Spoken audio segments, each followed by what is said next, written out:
This is The Clash, where the real world clashes with a true Christian worldview. Join former professional wrestler Chris Whaley, known as the Masked Saint, who is an author, pastor, and teacher that brings his wrestling skills into the squared circle and tackles real-life issues. Along with Jeff Dixon, best-selling author, internationally known teacher, leader, and pastor who is not afraid to tackle the tough issues of the world we live in.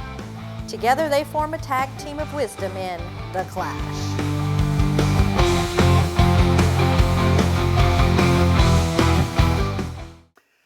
Welcome to The Clash, where we take a Christian worldview and let it clash into the culture around us. And after all of it's done, Jesus is still the winner every time. I am Chris Whaley, and I'm joined by my co-host, the great, the only, the reason for the show, Jeff Dixon. Man, Jeff. Hey, Chris. I'm all screwed up because we've never started a show that way before. I know. Normally I start the show, so I'm sitting there thinking, what is this? Well, it's different today because I'm starting it and you're going to get to end it. Okay, well, but that was a brilliant beginning. I like that. Hey, I thought it was awesome That's myself. That's better than I've ever done it. So that was good. Yeah. Hey, we got an interesting show today because it's kind of. Wait, are they not all interesting? Huh? Have we ever done a show that's not interesting? Yeah. Okay, They're always interesting. Okay. But it's kind of controversial because it's about Halloween. Okay. But we've done shows on fascism and politics. Trump. This is the one that's controversial. Yeah. Okay, all right, just checking. I want to be sure. Yeah, with Christians it is. Right. It is. I got you. So I'll just let you, take us to the break on, what you think about this great subject that we're on today, and then we'll pick it back up. All right. Well, it is that time of year. We're recording this. It is definitely fall here in Florida where we're filming. I mean, there is a frosty chill to the air. It's only about 90 degrees outside right now. And so fall is here. But we're getting ready for Halloween season. We're getting ready for an event here at the Church of 434 called Face the Fear. Yep. And it is Halloween. And this is Abundant TV is a Christian television network. So there's a strong possibility that each of you as audience members have some strong feelings about the way Christians approach Halloween. So, hey, this is a disclaimer. We might hack some of you off today, or we might thrill some of you to death. Yeah. Or we might bore you for the next 28 minutes. But one way or the other. No, we're not going to bore you. Okay, we won't bore you. We promise we won't do that. I guarantee you. But before we get cranked up, we want to advertise some stuff. We're going to take a quick break, and then we'll be back and we'll talk about Halloween. All right. Hi, it's that time of year. We get to that time of year when fall comes and people start thinking about Halloween. I don't know what you think about Halloween. I don't know whether you like it or not, but here in Central Florida, the Church at 434 sponsors an event entitled Face the Fear. The dates you need to remember, October 24th, 25th, and 26th. It's an outdoor event. It will be an event like nothing you've ever been to before. And if you want to find out more about it, visit us online at facethefearhouse.com. That's facethefearhouse.com. Our theme this year, Gator Guardhouse. And we're going to take you out into the woods to a lost, long-forgotten prison where no one ever escaped from. And that sets the backdrop for an incredible story, a night that you will remember. And we would love for you to come and be a part of that. October 24th, 25th, 26th. facethefearhouse.com. We look forward to seeing you at Face the Fear. Hey, I'm Chris Whaley. I went from professional wrestling for 10 years, wrestling some of the biggest names in the business, 4 world champions, and I left the wrestling world to become a pastor. And I wrote a book about that transition because when I became a pastor, I found out that there were some people being abused and people being mistreated. And I ended up dealing with some people more as a professional wrestler than I did as a pastor. And I wrote a book about that transition called The Masked Saint. And it's available along with my other book, which is Harold's Heavenly Christmas. If you like Christmas stories, you're going to love this one. And one day it's going to be a movie. And then my last book is Mr. President. Has 2 lives, a comedian and the world heavyweight wrestling champion. And it is a great read. Hi, I don't know if you're like I am, but some mornings I sit and I drink a cup of coffee and I ponder the world that we live in. And I think to myself, how do we take our Christian worldview and allow it to clash into the culture around us? And sometimes as I'm drinking my coffee, I'm motivated because I'm drinking out of my Clash coffee mug. That's right, this Clash coffee mug. I use it just about every morning. And you know what? You can have one just like it too by visiting the Clash store.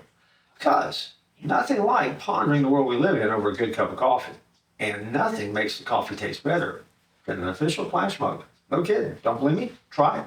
We don't have a money-back guarantee, but just try it. It works.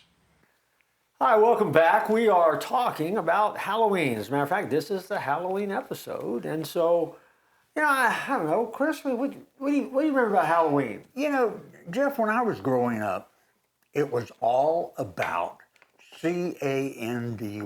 Candy. Amen. I mean, as a kid, and I was all pro, Jeff. Were you? I mean, I worked neighborhoods. I mean, when I got home that night, my bag was full. Was it? Okay. And I had candy that lasted me a while. Did you use a pillowcase? Yeah. I did too. Yeah. See, I used a pillowcase in the back because I always wanted to be on the all Halloween. Well, you didn't team. want to. You didn't want to fill something up and not have any room. Yeah. Pillowcase. Well, and growing up on the tough streets of College Park, where I grew up too, if someone tried to take your candy, if it was in a pillowcase, you could swing it like a club and hit them. Yeah. Oh, that's good. See, that's good. It would break. Now, plastic stuff breaks too. The Christian thing to do. It was, in Jesus' name. Yeah, No doubt. Okay, but then it kind of changed, Jeff. When my kids were growing up, you had some sick people that were putting needles into pieces of candy. I mean, who could do that to a child? And so it became a little bit crazy. And I remember I was a pastor. We had a church bus, and what we did is we had 20 families that signed up, and we just drove to those 20 families with all the kids on the bus. Okay. And let them get candy and made a good night of it and all. But now it's digressed to Jeff. If I put something if I put a lantern in my window, and some Christians come by and they look at it, I'm automatically condemned. Yeah. Because you're a heathen. Yeah, pagan. Because Halloween has taken on. Some Christians have made Halloween dark and evil. Would you agree with that or not? I agree. I mean, I think back to I was a kid. I used a pillowcase. I probably trick or treated.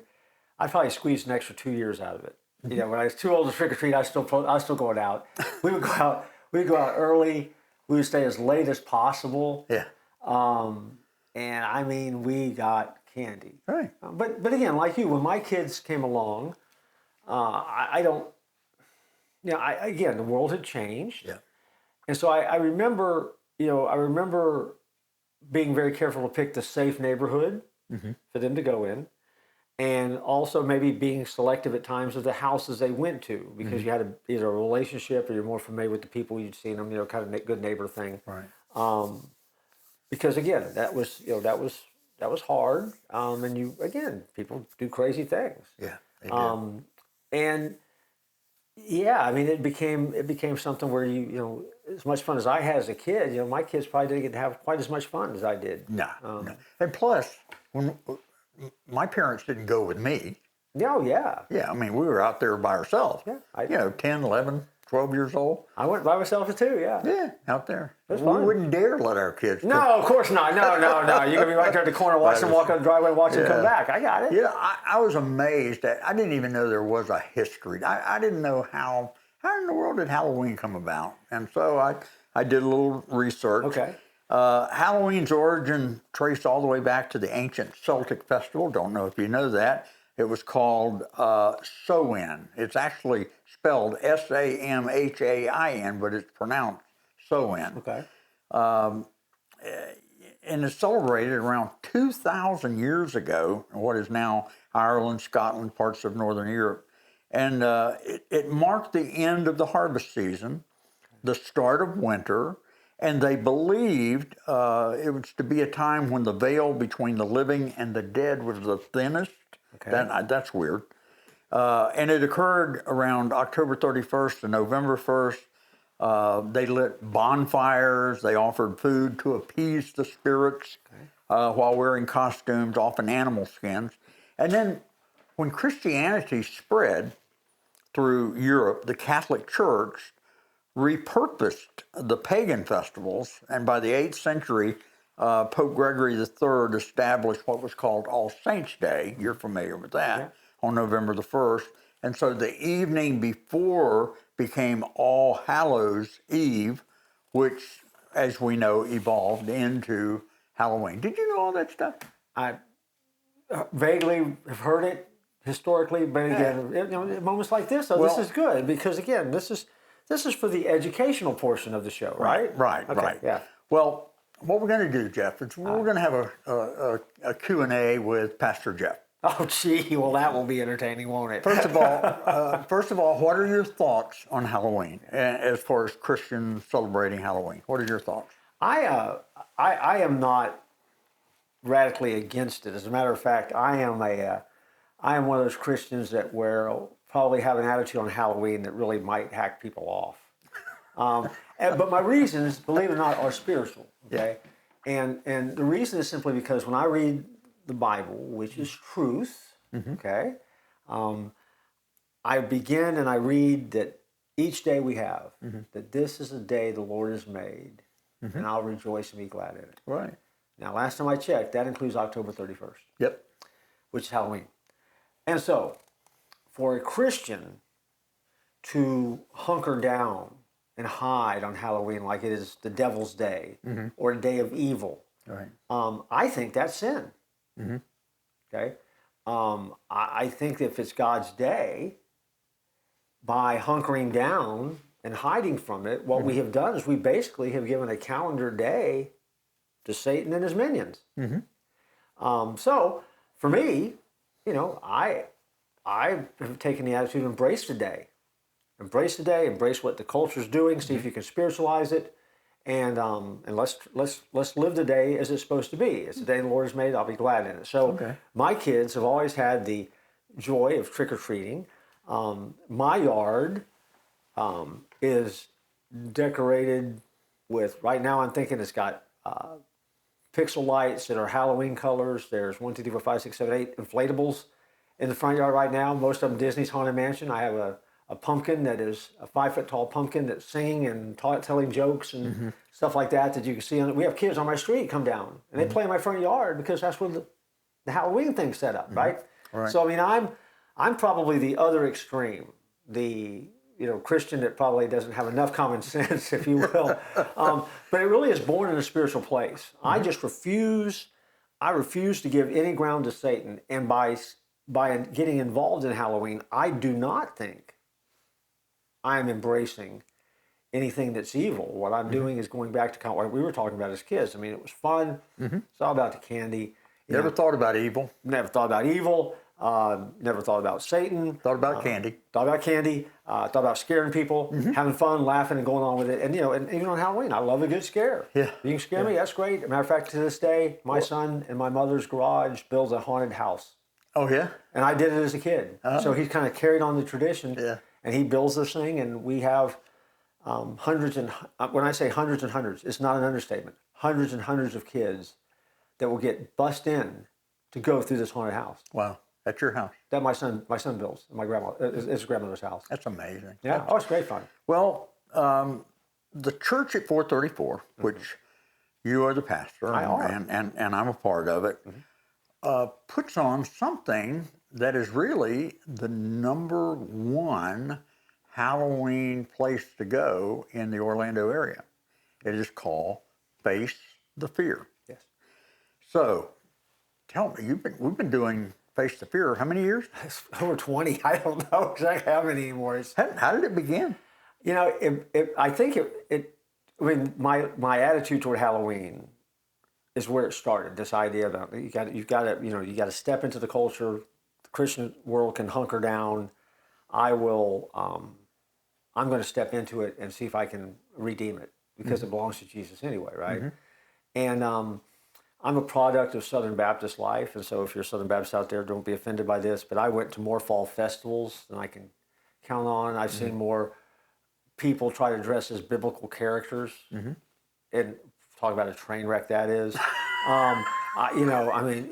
was just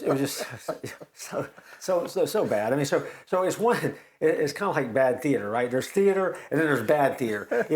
There's costumes, and then there's bad costumes. And for some reason, Christians don't. I mean, they just don't. They don't take any pride in what they do, right? So the costumes were bad. The festivals were, and you know what? And none of the kids wanted to be there. Yeah. They all wanted to be in the neighborhood getting candy. Right. And so that's kind of where it started. Tell us about some of the themes that you've had.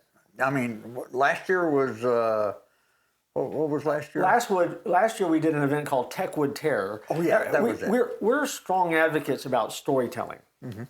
And we believe that the best way to kind of reclaim this day is done through powerful storytelling. If the story's good, that's just as important as the scares. Yeah. And if you can tell a story, you can tell it with no blood and no gore. The evil is obviously a frame of mind. I mean, but I mean, we're not creating evil entities per se. Right. And we try to tell a great story that will immerse our guest into a world that they don't get to experience. It's a small group experience. So usually it's 4, 5, 6 people at the most.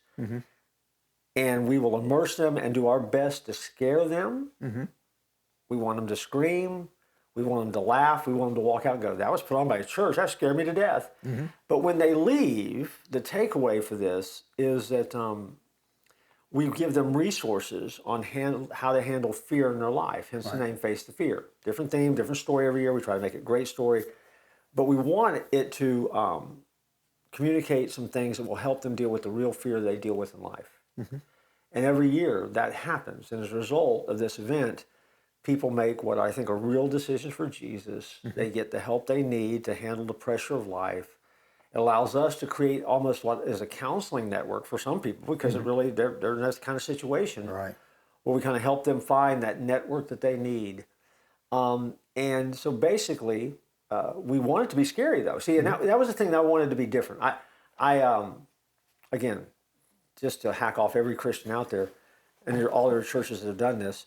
Churches also used to do judgment houses, where you would go, and basically the premise was this was their story. They would put you in some kind of a tragic accident, plane crash, boat crash, car wreck, and they would send you to hell. Right.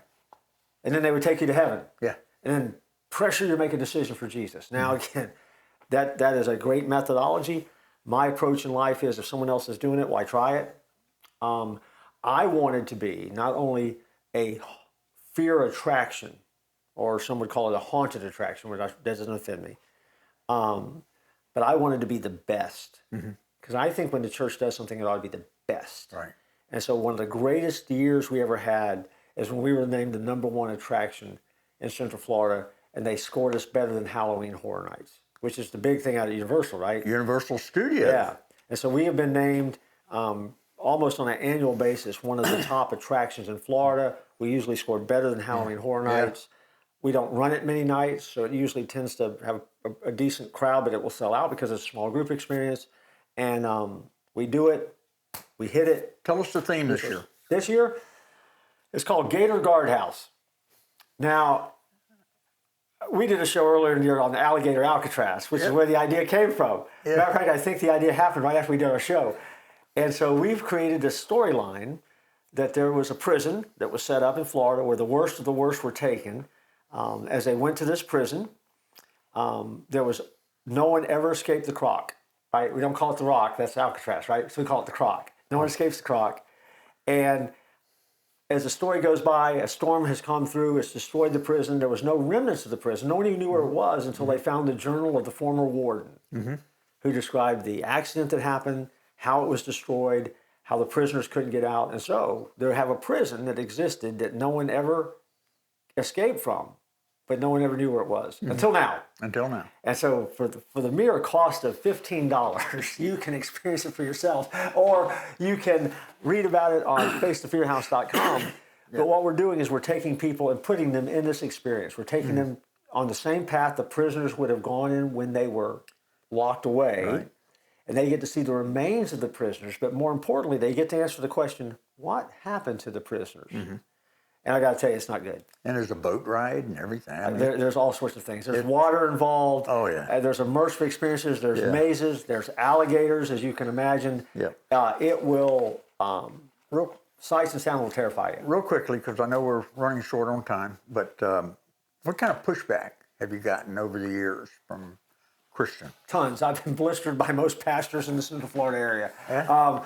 They don't like the approach. They think that we are, giving in to the devil and Satan's day. I was on a Christian talk radio station locally one day, and I had a pastor that just called in and just railed me for 10 minutes.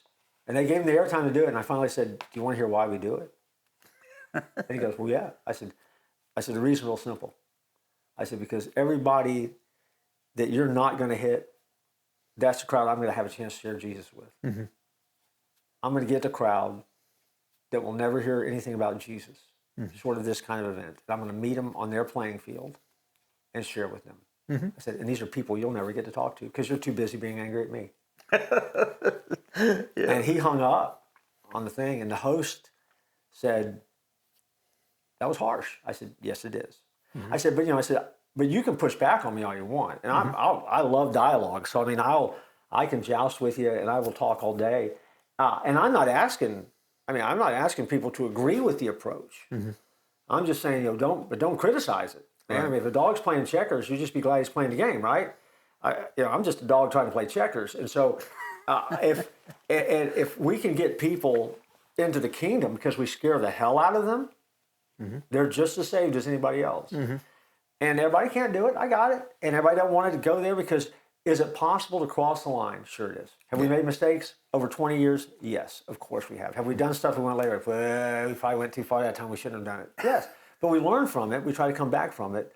And our volunteers are so great. I mean, it's all volunteer.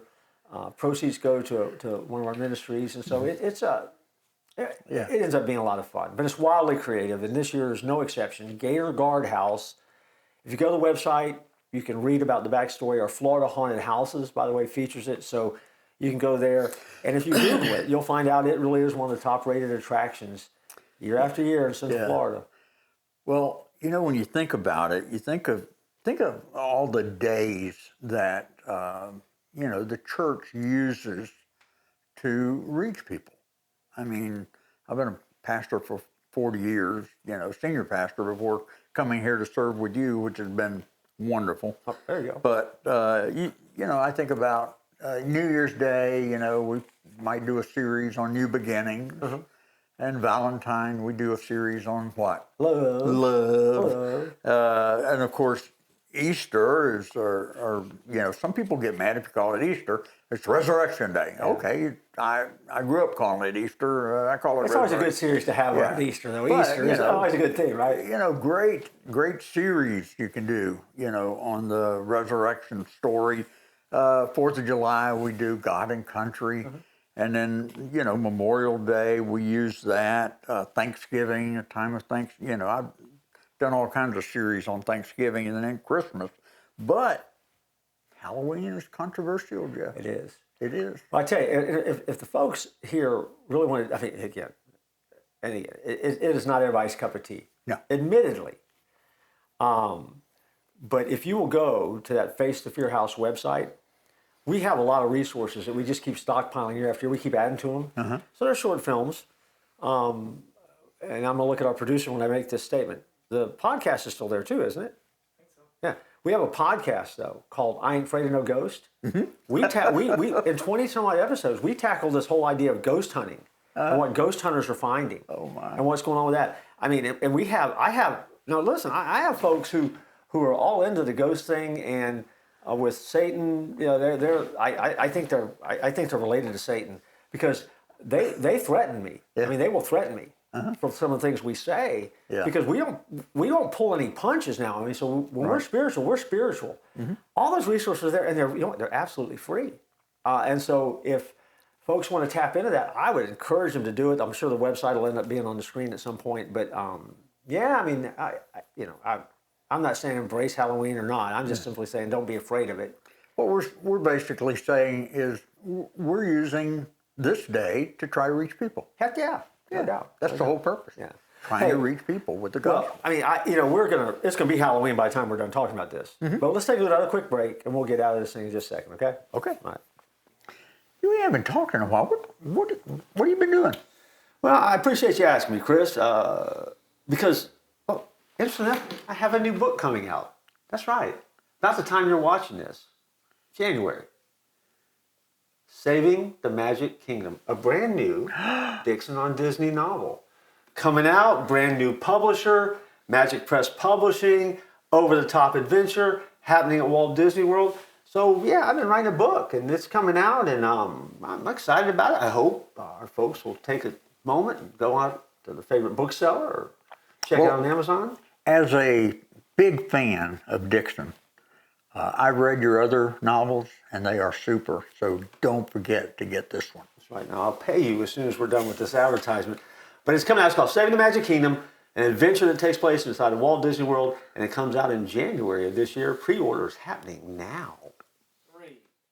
Hi, it's that time of year. We get to that time of year when fall comes and people start thinking about Halloween. I don't know what you think about Halloween. I don't know whether you like it or not, but here in Central Florida, the Church at 434 sponsors an event entitled Face the Fear. The dates you need to remember, October 24th, 25th, and 26th. It's an outdoor event. It will be an event like nothing you've ever been to before.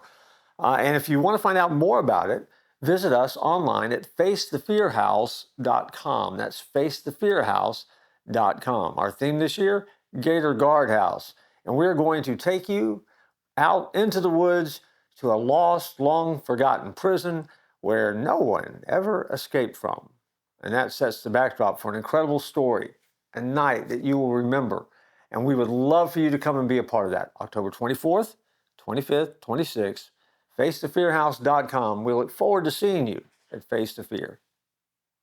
Hey, welcome back. For those of you that we haven't totally ticked off, and for those of you who have not turned us off, we're glad that you're back. It's just, I've done some crazy stuff in my lifetime. Well, Sure. being in professional wrestling, you got to do crazy stuff. And you wore a mask when you did it. I did. And it wasn't even Halloween. I did. I know. I wore a mask. I did. So, it just amazes me how, some people can be so condemning for, people that are trying to take a day and trying to reach people with the gospel and reaching people that none of the other churches will reach. So, Jeff, I just commend you. This would be my second year to be a part of this. And last year was a hoot. I mean, I loved it. I was amazed at the people that came through it and their reactions. It's quite a crowd. Yeah, it's amazing. So I thank you for not being pushed off of the stool, man. Oh, I appreciate that as well. I mean, and I'm glad you're here. Glad you're part of it. And again, if you want to check it out, by all means, feel free to do so. And if you're in the Central Florida area, come see us. We would love to see you. And the dates are on the website, and you can check that out for yourself. But in the meantime, because Chris introduced this thing and got us in, I'm going to go ahead and exert pastoral privilege here and say to you as our audience, no matter what, whether you like Halloween or don't, whether you get candy or not, whether you dress up or not, we don't care. But here's what we want to tell you. Don't tap out. Hey, that was pretty good, wasn't it? Yeah. There you go. All right.